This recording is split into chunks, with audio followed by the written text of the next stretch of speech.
Greetings all!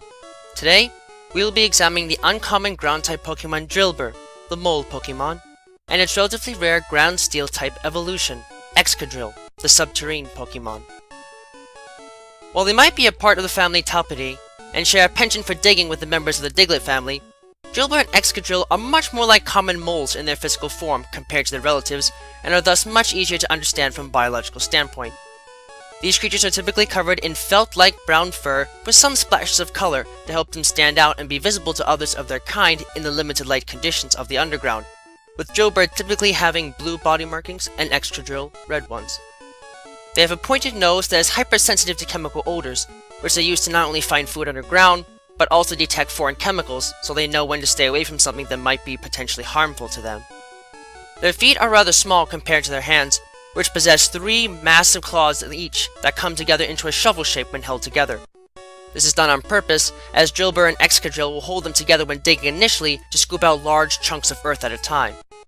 Excadrill are only significantly different in body form from Drilbur, in that their hands have a jagged serrated blade form on their middle finger, and they are in possession of a large metallic head crest that is used to aid them when digging through the ground. While their claws are designed to act as shovels to some degree when digging, in reality, these creatures generally only use them for this purpose when they are initially digging into the ground. For more effective digging, once these Pokemon have dug a line into the ground long enough for them to lay down and get a slight moving start, they will cup their claws together above their head and actually rotate their bodies at high speeds, turning their bodies into living drills to then plow through the ground at a much faster rate than most other subterranean Pokemon are capable of doing. While this can enable them to override their otherwise average mobility on the surface, it does tend to leave them more vulnerable to attacks involving seismic waves, so there is a bit of a trade-off to this. From here, and looking at the case of Excadrill, we can see that evolution has increased their digging prowess by allowing them to develop a strong coating of metal around their claws that helps to armor them and make them more powerful combatants and diggers, further granting them both offensive and defensive attributes that are so close to what would be expected in the Steel type that they are considered to be secondary Steel types, even if the only Steel type attack they learn naturally is the Metal Claw attack. The metallic head crest that they develop is functional in this respect as well, as when Excadrill bring their hands up to start drilling, the head crest forms a tertiary piece to it, increasing the size of the cone created by this formation, and in turn substantially increasing the power of their attacks and granting them access to the rototiller and in particular horn drill moves immediately after evolving. This motion of digging not only makes these creatures some of the few able to naturally learn the drill run attack, but it also makes them the most effective users of the move, and their increased power and mobility in the earth is reflected in their abilities, as they can possess either Sand Rush or Sand Force as base abilities. Furthermore, when combined with their sometimes intimidating stare and vicious attacks, it can also grant them the Mold Breaker ability as a hidden ability. As far as their stats go, these creatures don't have much to offer defensively, but they can definitely deliver a severe punishment to anything that dares to get into close quarters with them. And looking at Excadrill in particular, these hardy beasts might have below average base defense, special attack, and special defense stats for either a fully evolved ground or steel type Pokemon, but their base speed stat is above average, and their base HP and attack stats are surprisingly high. In fact, they possess the highest base HP stat out of all non-legendary steel type Pokemon.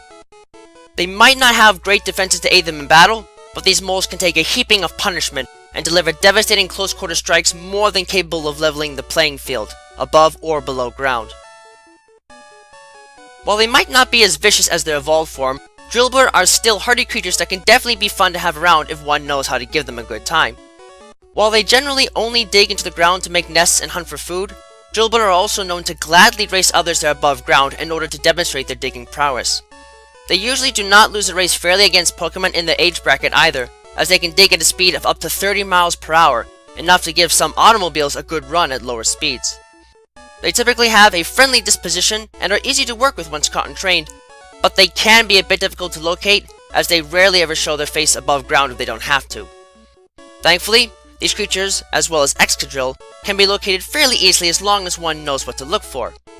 Because of the way that they generally dig through the ground, these creatures tend to dislodge a large volume of dirt and soil around them, pushing it up so forcefully that it can cause the surface to cave in after moving through it, creating dust clouds in their wake that trail behind them at a close pace.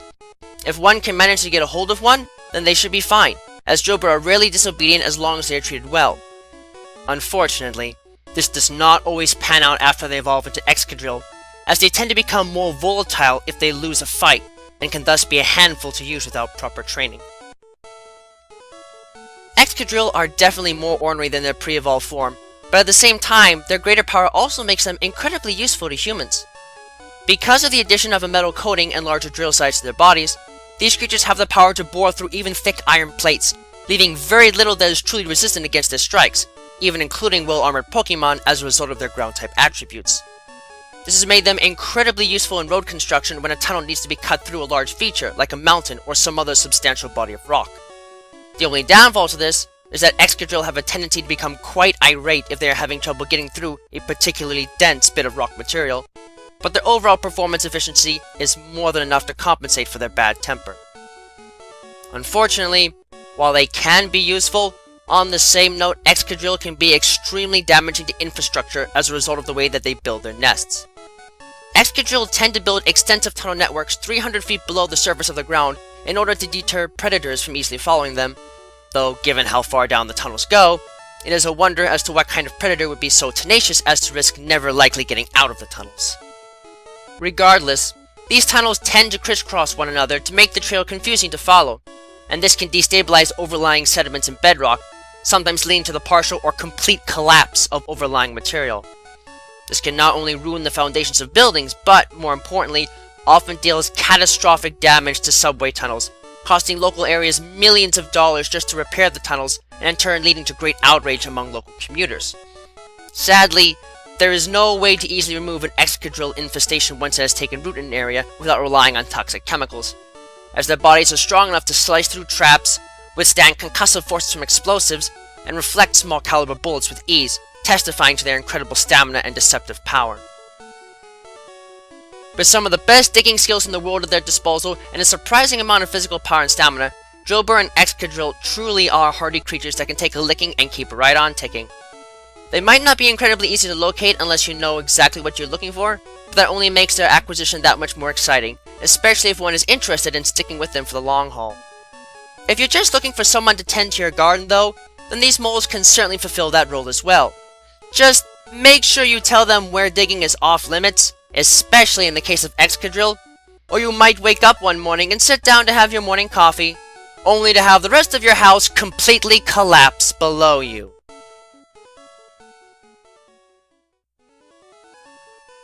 Thank you all for watching this video. It is always an honor to be able to speak with you all on the subject of Pokemon in a way that brings me great joy and happiness in my work.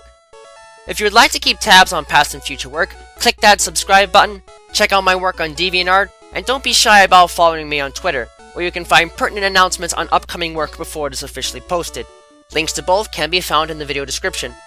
If you would like to support my work and help Miguel and I continue to produce more content for you and improve upon our presentation, please visit us at my Patreon page, which you can also find a link to in the video description. No. With that, I thank you for watching and I wish you well.